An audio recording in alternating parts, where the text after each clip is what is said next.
예수님께서 말씀하신 이 복을 가장 중요한 복을 한마디로 말하면 팔복이라고 할 수 있습니다. 이 팔복은 믿지 않는 사람들은 받지 못하는 복입니다. 그래서 가장 귀한 복입니다. 거듭난 사람들만이 받을 수 있는 복이 팔복입니다. 믿지 않는 분들도 하나님께서 필요한 것을 채워주시는 은혜들이 있죠. 재산 이런 것도 다 하나님께서 허락하시는 거예요. 또 농사 지을 때 빛도 주시고 공기도 주시고 물도 주시고 이런 건 믿지 않는 사람들에게도 주시는 복이지만 또 건강의 복도 믿지 않는 사람들에게 주셔요. 하나님은 이런 면에서 믿는 사람과 믿지 않는 사람을 구별하지 않으십니다. 하나님은 공평하게 주시는 복이 있습니다. 그러나 믿는 사람에게만 주시는 복이 있는데 그것을 팔복이라면 8가지 복이에요. 8가지 복은 믿는 사람들만 받는 복입니다. 예를 들면 심령이 가난하다는 것은 복이 아니에요. 심령이 가난한 것은 복을 받기 위한 조건이에요. 그런데 믿지 않는 사람들 중에는 심령이 가난한 사람이 단 한 명도 없어요. 그래서 복을 받을 수가 없어요. 그럼 심령이 가난하다는 게 뭡니까? 심령이 가난한 것은 거듭난 다음에 거듭난 사람이 예수님께로부터 오는 은혜를 간절히 사모하는 마음, 이게 가난한 마음이에요. 은혜를 사모해요. 거듭나서 은혜를 사모하는 거. 그러니까 그 은혜를 사모하는 마음 때문에 하나님께서 그 사람에게 임재하시죠. 이게 복이에요. 믿지 않는 사람들은 애통할 수가 없습니다. 물론 애통할 수 있는데 예수님이 말씀하신 대로 애통할 수가 없어요.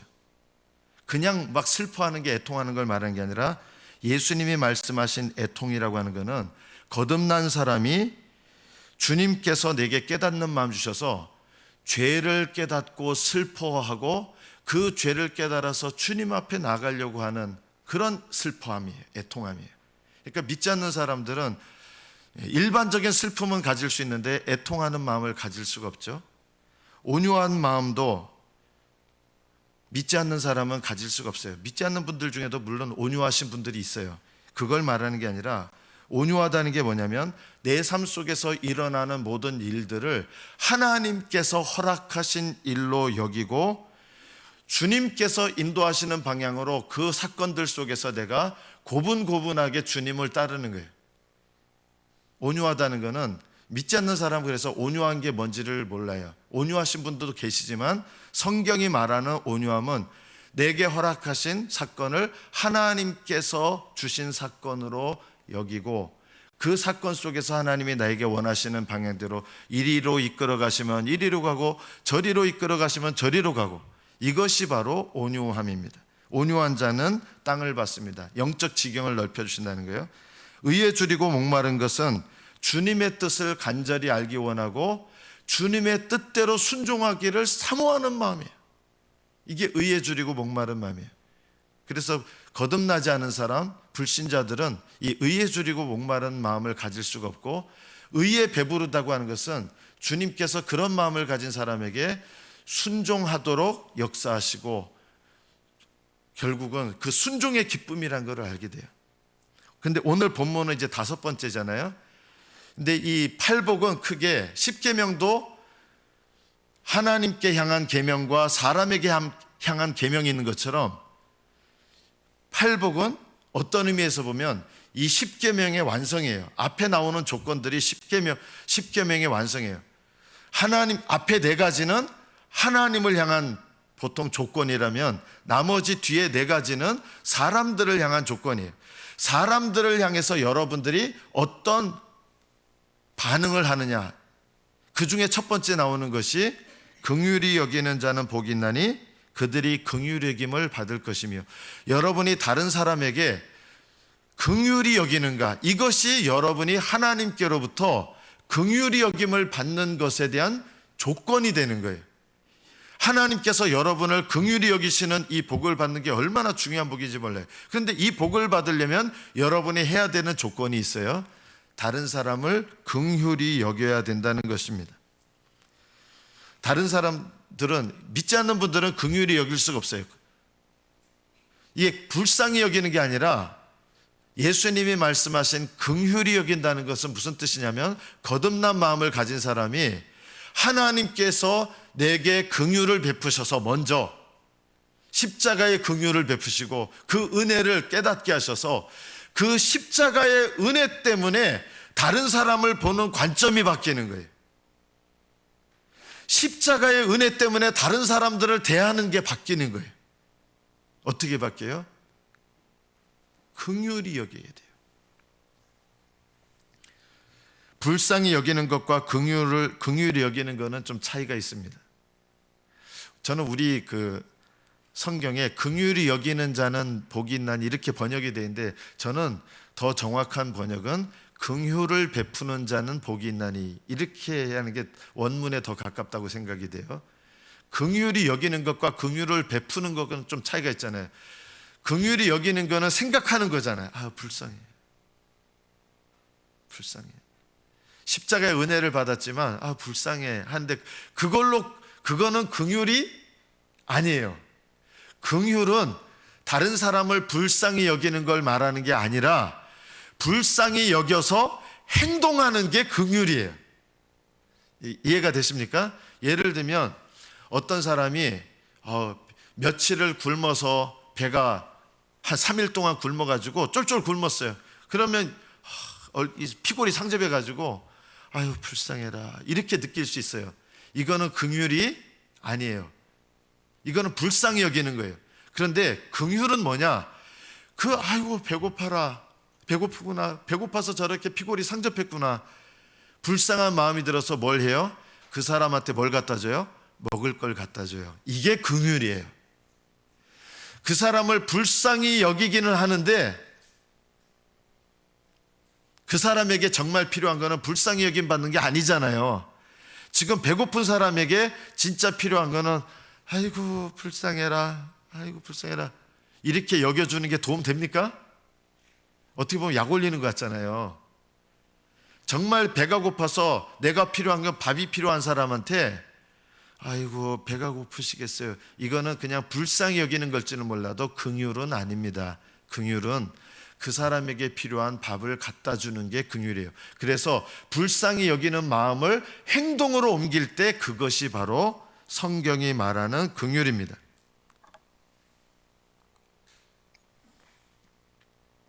예수님께서 어떤 사람에게 이런 얘기를 합니다. 예루살렘에서 여리고로 내려가던 어떤 사람이 강도를 만나게 됩니다. 그래서 강도한테 막 얻어 터지고 온몸이 피멍이 들어가지고 거의 죽을 지경이 된 거예요.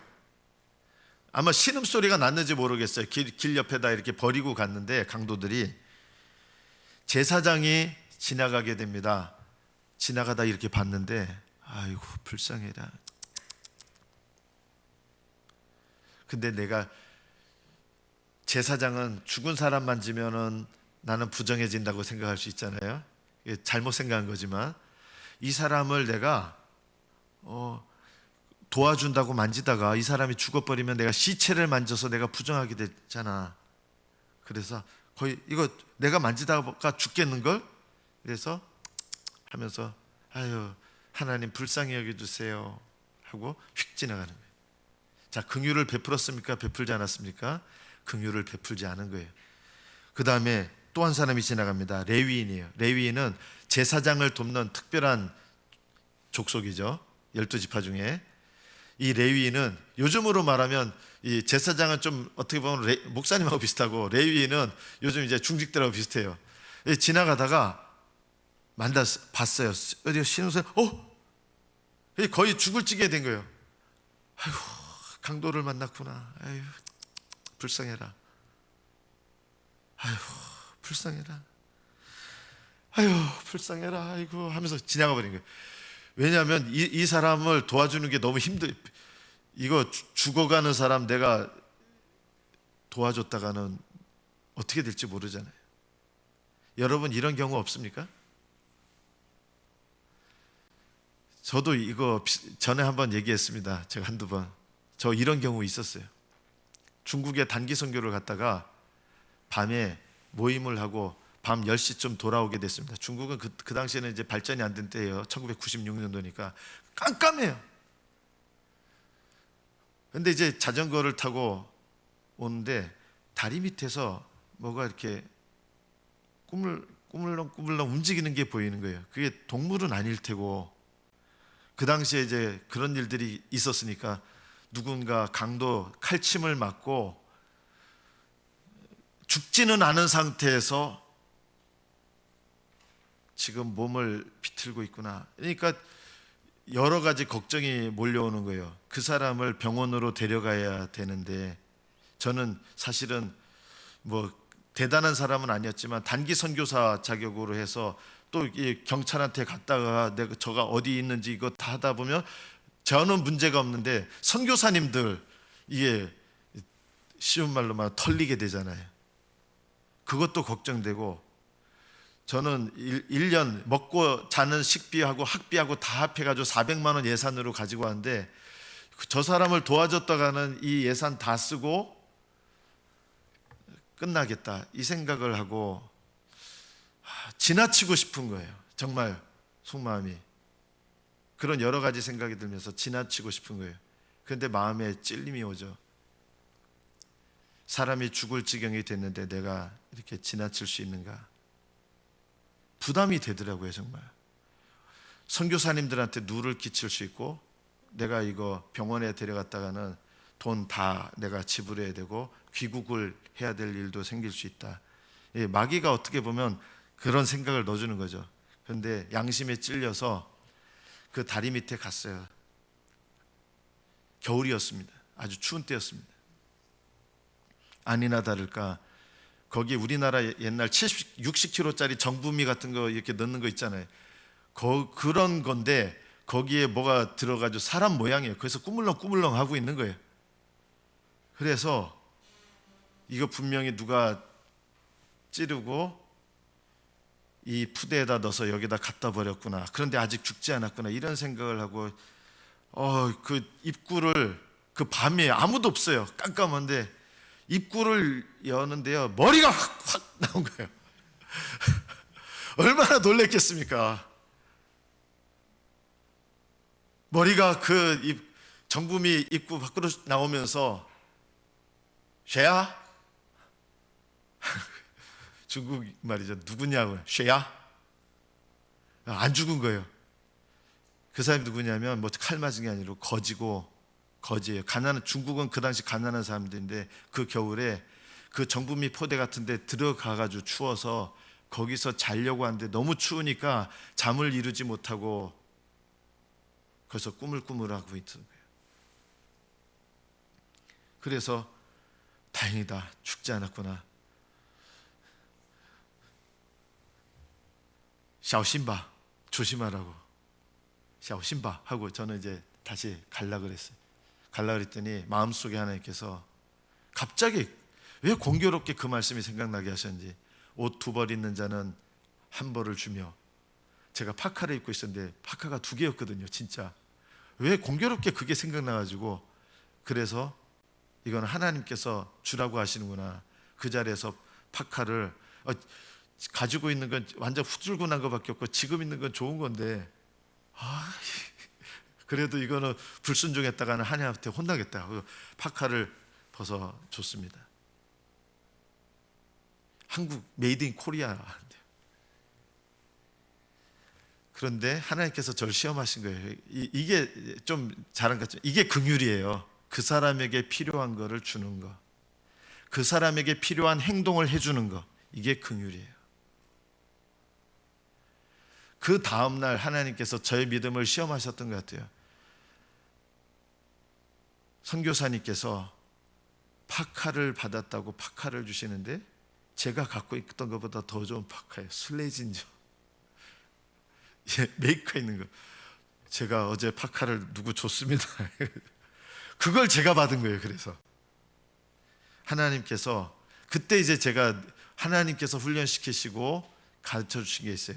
하나님, 물론 안 주실 수도 있지만 하나님께 믿음으로 내가 드린 것 하나님께서 갚아주신다. 제가 그걸 받았을 때 그거를 체험한 거예요. 하나님께 내가 믿음으로 긍휼을 베푼 거, 하나님께서 내게 긍휼을 베푸신다.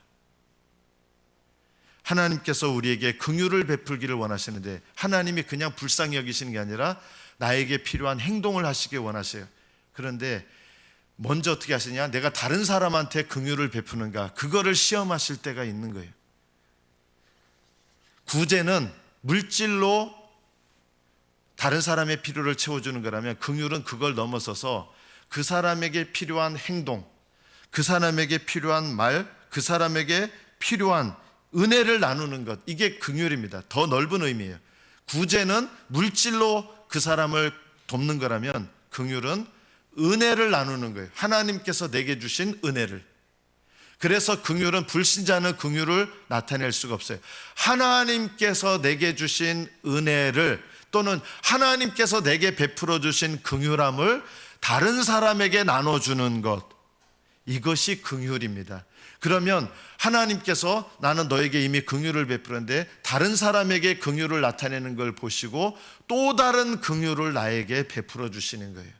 그래서 긍휼히 여기는 자, 정확히 번역하면 긍휼을 베푸는 자는 복이 있나니 하나님께서 그에게 긍휼을 베푸실 것이다. 이런 일들이 여러분의 삶 속에 가득하시기를 축복합니다. 그러나 왜 우리는 이렇게 하나님께서 긍휼히 여김을 잘 받지 못할까요?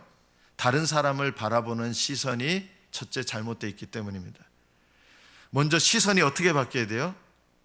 불쌍히 여기는 마음으로 바라보셔야 돼요. 다른 사람들. 긍휼을 베풀려면 불쌍히 여기는 마음이 있어야 되잖아요.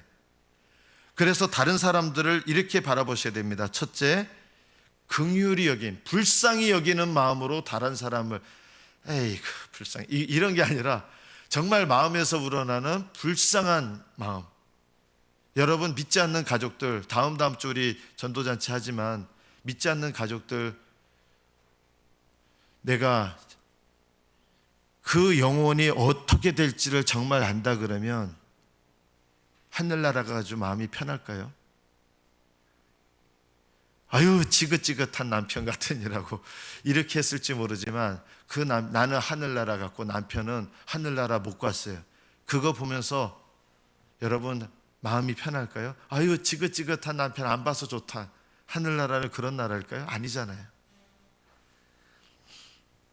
다른 사람을 불쌍히 여기는 마음이 있어야 긍휼을 베풉니다. 두 번째, 체휼하셔야 됩니다. 좀 말이 어렵죠. 체휼이라는 말은 다른 사람의 아픔을 같이 공감해 주는 거예요. 체득적으로 공감해 주는 거예요. 보통 이렇게 다른 사람을 위해서 병 낫게 하는 은사 있잖아요. 이런 은사는요, 내가 중병을 알아본 사람이라야 보통 그 은혜를 간구할 때 그 은사를 주시는 경우가 많아요. 내가 중병을 알아봐서 힘들어야 다른 사람이 얼마나 그걸 통해서 아플지 내가 이게 느껴지지 않아요. 이게 체휼이에요. 머리로 아는 게 아니라 내가 그것을 경험해 봤기 때문에 다른 사람에 대해서 내가 정말 공감해 주면서 마음이 아파하는 거예요. 이게 체휼이에요. 여러분, 돈 때문에 죽고 싶었던 경험 혹시 있습니까? 그런 경험, 정말 인생 밑바닥까지, 내가 돈 때문에 밑바닥까지 내려가가지고 내가 돈 때문에 이 세상 살고 싶지 않은 그런 밑바닥까지 내가 내려가 봤을 때 다른 사람이 돈 걱정, 돈 염려 때문에 힘들어 하잖아요. 그러면 뭐가 돼요? 체휼이 되는 거예요. 그런데 한 번도 돈 걱정을 안 해본 사람은 다른 사람이 돈 때문에 힘들어 한다 그러면 이게 머리로는 이해가 돼도 이게 마음으로 이게 공감이 안 되는 거예요. 체휼을 못 하는 거예요. 자식 때문에 정말 세상 살기 싫어. 어떻게 보면 내가 사랑하는 자식 때문에 세상 살기 싫을 정도로 내가 고통을 겪어본 부모는요, 다른 사람이 자식 때문에 고통을 겪을 때 어떤 마음을 품어요? 자식 때문에 고통 겪어보지 않은 분들은요, 다른 사람이 자식 때문에 힘들다 그러면 이렇게 돼요. 자식 잘못 길렀구만. 자식을 믿음으로 못 길러가지고 자식이 저 모양이지. 이렇게 돼요. 체휼하지를 못해요. 그런데 내가 자식을 잘못 길렀던 못 길렀던 자식 때문에 마음 아리하고 가슴 아리하고 너무너무 고통스러웠던 사람들은요, 다른 사람이 자식 때문에 너무 고통스러워할 때 믿음으로 안 길러서 그렇게 된다, 이렇게 되는 게 아니라 그게 공감되면서 함께 마음이 아파지는 거예요. 중병을 앓았던 분들은요, 이런 은사가 있더라고요. 다른 사람이 그 위에서 기도하면 그 사람의 아픈 부위가 내가 아파요. 예, 병 고치는 은사를 받은 분 중에 이런 분들이 꽤 많아요. 그 사람의 아픈 부위가 내가 아파요. 왜 그렇게 하시냐면 하나님께서 내가 아픔을 같이 느껴야 그 사람을 진심으로 채우라면서 기도해 주는 거예요. 여러분, 누군가 꼴도 보기 싫어서 미운 사람 있잖아요. 이런 사람을 향해서 내가 하나님 불쌍히 여기는 마음으로 보게 해달라고 이것을 먼저 기도하세요. 불쌍히 여기는 마음으로 보게 해달라고. 여러분이 하나님의 긍휼하심을 받지 못하는 이유가 여러분이 다른 사람을 아주 꼴보기 싫어가지고 내가 저 인간은 하면서 내가 불쌍히 여기는 눈으로 보는 게 아니라 저 인간 저거 하나님 앞에 한 대 얻어 터졌으면 좋겠다, 이런 마음을 가지고는 하나님께서도 나는 네가 다른 사람을 본 대로 나도 그렇게 보겠다고 하시는 거예요. 지긋지긋한 인간, 이러면서 여러분 가족들을 사랑의 눈으로 보지 못하잖아요. 그러면 나는 네가 네 가족들을 보는 대로 내가 널 보기 원하니, 이렇게 돼요. 시선이 바뀌어야 돼요. 그리고 오래 참아야 돼요. 사랑으로.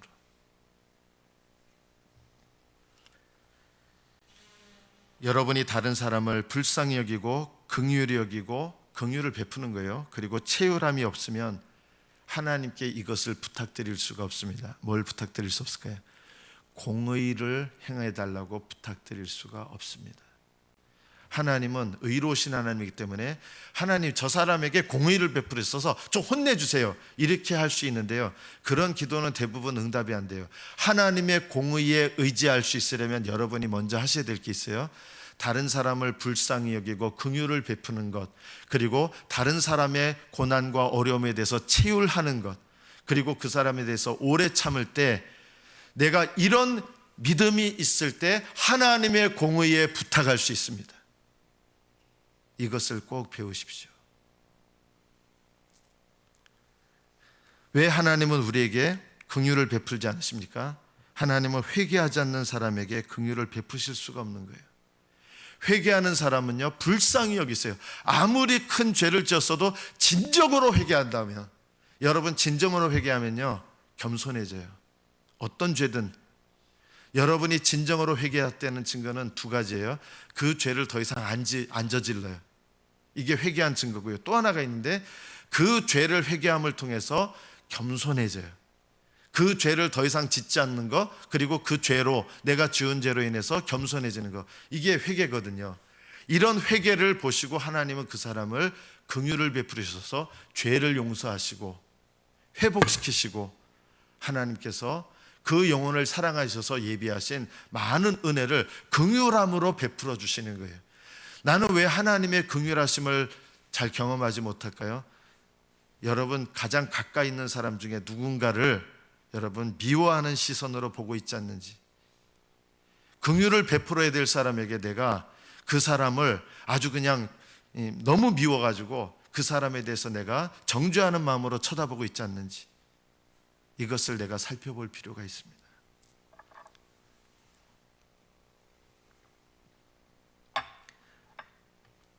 하나님은 회개하는 자를 향하여 마음을 돌이키시고 긍휼히 여기사 네가 포로에 끌려갔다면 포로에서 돌아오게 하신다. 돌아오게 하시는 게 긍휼이에요. 불쌍히 여기시는 것에서 끝나는 게 아니라 그 포로에서 돌아오게 하시는 하나님의 행동이 나타나요. 이게 긍휼이에요. 하나님께서 여러분을 그냥 불쌍히 여기시는 것이 아니라 긍휼을 베푸시는 거예요. 나에게 이 은혜를 경험하려면 내가 다른 사람에게 긍휼을 베풀어야 됩니다. 다른 사람을 용서하지 않는 것, 긍휼을 베풀지 않는 것이 바로 긍휼함을 받지 못하는 이유입니다. 그리고 하나님께 긍휼을 받지 못하는 또 하나의 중요한 이유가 있습니다. 하나님께 예배를 엉터리로 드리면서 하나님 우리를 불쌍히 여겨주세요 이러면 안 돼요. 여러분, 하나님께 예배 드리는 것 갖고 장난치면 안 돼요. 이스라엘 백성들이 여러 가지 재물이 있는데 정말 하나님을 경외하는 사람은요, 내가 가진 것 중에 제일 좋은 거를 하나님께 드리고 싶어요. 그런데 하나님께 경외하는 마음이 없는 사람은 예배를 드릴 때 이제 양을 드려야 되긴 드려야 돼요. 그런데 어떤 놈을 드릴까 하다가 저거 비리비리 해가지고 저 오늘 당장 죽겠네? 저놈 드려야겠다. 그래가지고 어떤 거는 쓸모없는 거 다리 저는 놈, 저거 늑대한테 물려가지고 다리를 절고 다니고, 저놈을 하나님께 드려야겠다. 이렇게 해서 하나님께서 이스라엘 백성이 예배 드리는데, 너희가 나한테 예배를 드리면서 더러운 떡을 드리고 다리 저는 것, 눈먼 것, 상처 입은 것을 너희가 나를 드리면서, 그런 예배를 나에게 드리면서 너희들이 하나님 우리를 불쌍히 여겨주세요 이러느냐?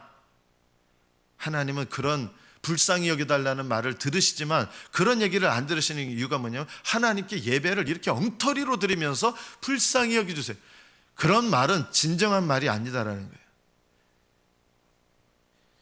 세리라고 하는 사람은 죄인이었습니다. 그런데 멀리 서서 눈을 들어 감히 하늘을 쳐다보지도 못하고 가슴을 치면서 이르되, 이거는 진심으로 회개한 거였어요. 이분이요, 불쌍히 여기소서 했는데 하나님은 그를 불쌍히 여기시고 긍휼을 베푸시는데 어떻게 하셨어요? 그 사람의 죄를 용서하시고 회복시키셨어요. 이게 긍휼이에요. 하나님 앞에 여러분이 긍휼을 함을 받지 못하는 이유 중에 하나는 여러분이 하나님께 드리는 예배를 돌아보실 필요가 있습니다. 어떻게 예배 드리십니까? 하나님께 예물 드리시는 것도 어떻게 예물을 드리십니까? 제가 한 3, 4주 전에 말씀드렸잖아요. 저는 주일날 이렇게 헌금바구니 이렇게 돌아다니면서, 우리 안 하잖아요. 그렇게 저 뒤에 들어오실 때 하는데, 그래도 저는 주일날 오실 때 저는 11조 드렸습니다, 저는 감사금 드렸습니다, 그것 말고도 하나님께 나올 때는, 액수는 여러분이 자유롭게 정하시지만 하나님께 나올 때는 꼭 빈손으로 나오지 않는 표시로 해서 저는 여러분에게 주정헌금 꼭 드리세요. 매주마다, 각자마다. 우리 중고등부 학생들, 청년들도, 우리 어른들도 하나님께 주일 예배를 드리러 나올 때 액수는 여러분이 정하시고 하나님께 꼭 내가 예물을 준비해서 드리셔야 됩니다. 11조 드린 걸로 끝내지 마시고 하나님께 주일 예배를 내가 중히 여긴다는 마음의 표시로 꼭 주정헌금을 꼭 드리세요. 이것이 여러분의 영혼에 하나님께서 은혜와 긍휼을 베푸시는 중요한 것 중에 하나입니다. 물론 열심히 그냥 습관적으로 예물을 드린다고 하나님 기뻐하시는 건 아니겠죠. 우리가 긍휼인 것과 아닌 것을 구별할 줄 알아야 됩니다. 때로는 하나님께서 그 사람을 불쌍히 여기지 마라, 이거는 하나님이 심판하시기로 작정하신 게 있거든요. 그러면요, 불쌍히 여기면 안 되는 게 있어요. 그런데 하나님께서 불쌍히 여기지 말라 했는데 그거를 불쌍히 여겨서 내 마음대로 하면 그거는 긍휼이 아니라 하나님께 대한 불순종이 됩니다.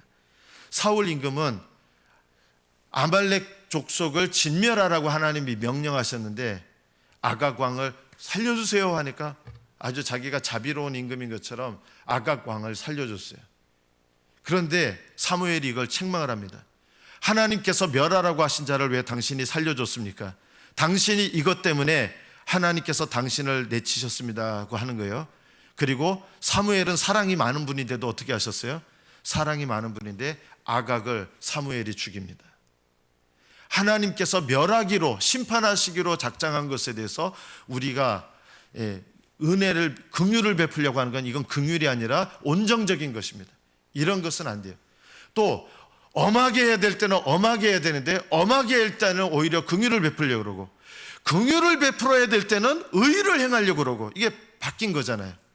긍휼을 베풀어야 될 때 어떤 사람들은 의로우려고 애를 쓰는 거예요. 너무 의로워요. 이거는 잘못된 거예요. 반대로 의를 행해야 될 때가 있어요. 자녀들한테 때로는 버릇을, 식당에서 막 돌아다니잖아요. 조그만 애들이 막 돌아다닐 때, 이럴 때는 부모가 뭘 가르쳐야 돼요? 예를 들면 이리 와, 어디 얘야, 공공장소에서 이렇게 돌아다니면서 남들한테 피해 끼치는 거 아니야? 하고 가르쳐 줘야 돼요. 그런데 그럴 때 애들이 막 이럴 때 긍휼을 베풀어요, 부모가. 애니까요.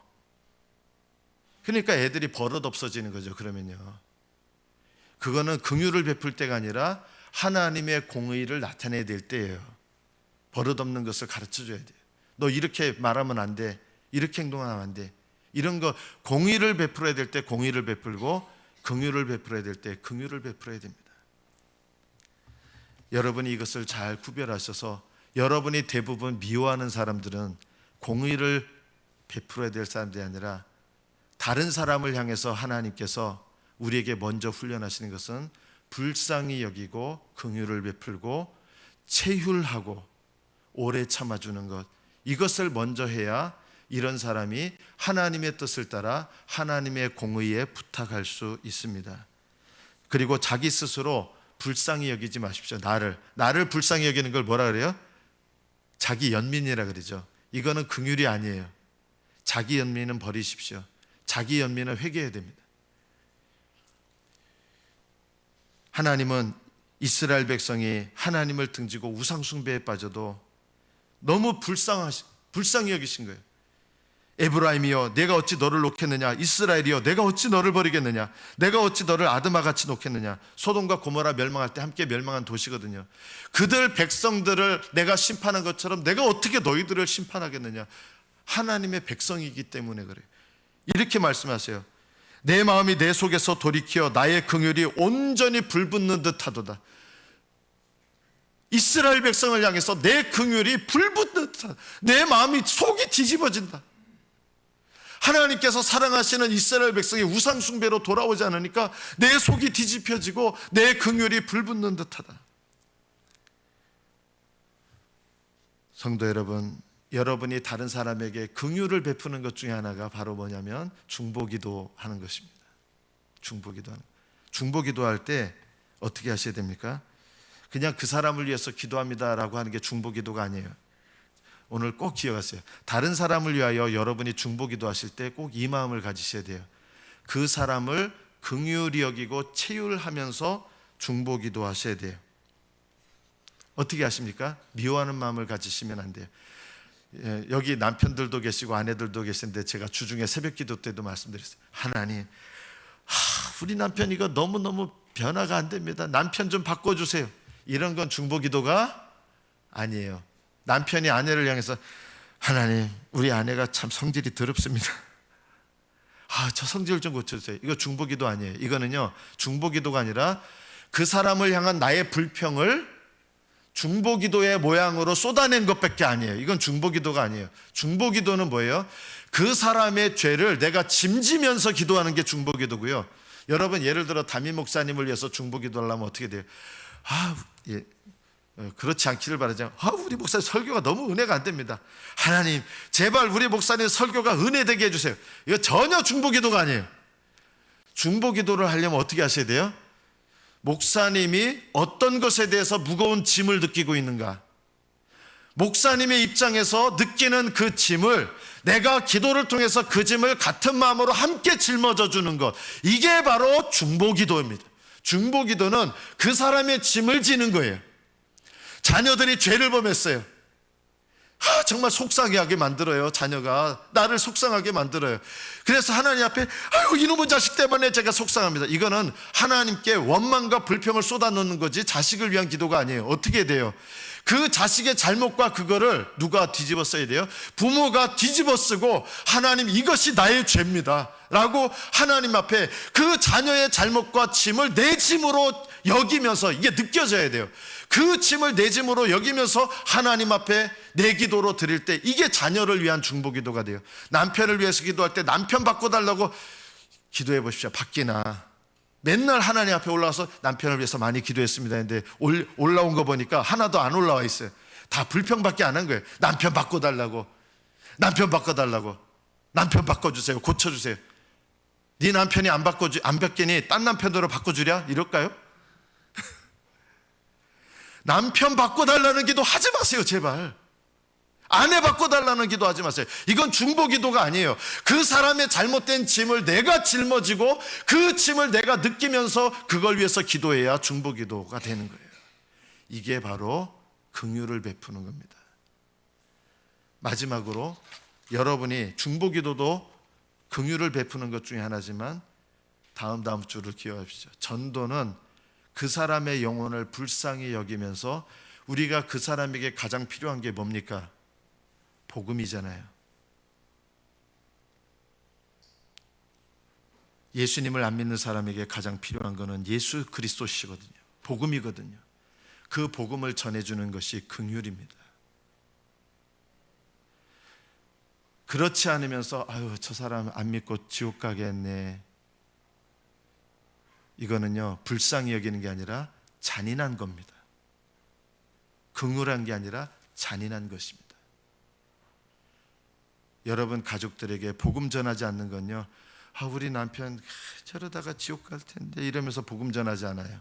그거는 잔인한 겁니다. 잔인하지 마십시오. 긍휼을 베푸십시오. 여러분 주변 사람들에게 너 예수 안 믿다가 지옥 간다 이러고 끝나고, 예수 안 믿으면 지옥 간다가 복음입니까? 그건 복음 아니에요. 그건 그 사람에게 필요한 행동이 아니잖아요. 우리 복음 전한다 그러면서 다 이렇게 하거든요. 너 예수 안 믿다 너 지옥 간다, 이게 무슨 복음입니까? 그 사람을 데리고 오는 게 긍휼이고요, 그 사람에게 복음을 전하는 게 긍휼이고요, 그 사람이 예수 그리스도를 믿도록 그 사람에게 그리스도 안에서 친절을 베푸는 게 긍휼이고요, 그 사람이 예수 믿도록 나를 낮추고 그 사람을 위해서 그 사람에게 필요한 행동을 기꺼이 해주는 게 긍휼이에요. 그 사람이 예수님을 믿도록 그 사람이 긍휼을 느끼도록, 그리스도의 긍휼을 느끼도록 친절과 그 사람에게 필요한 행동을 하는 것, 이게 긍휼입니다. 긍휼을 베푸시기를 축복합니다. 2주 동안 기도하시면서 그 사람을 위한 기도도 그 사람을 짐지면서 기도하시고요, 그 사람에게 필요한 행동을 하십시오. 그래서 긍휼을 베푸는 자는 복이 있나니 하나님께서 그 사람에게 긍휼을 베푸실 것이기 때문입니다. 긍휼을 베푸시는 복된 성도 되시기를 축복합니다. 기도하겠습니다.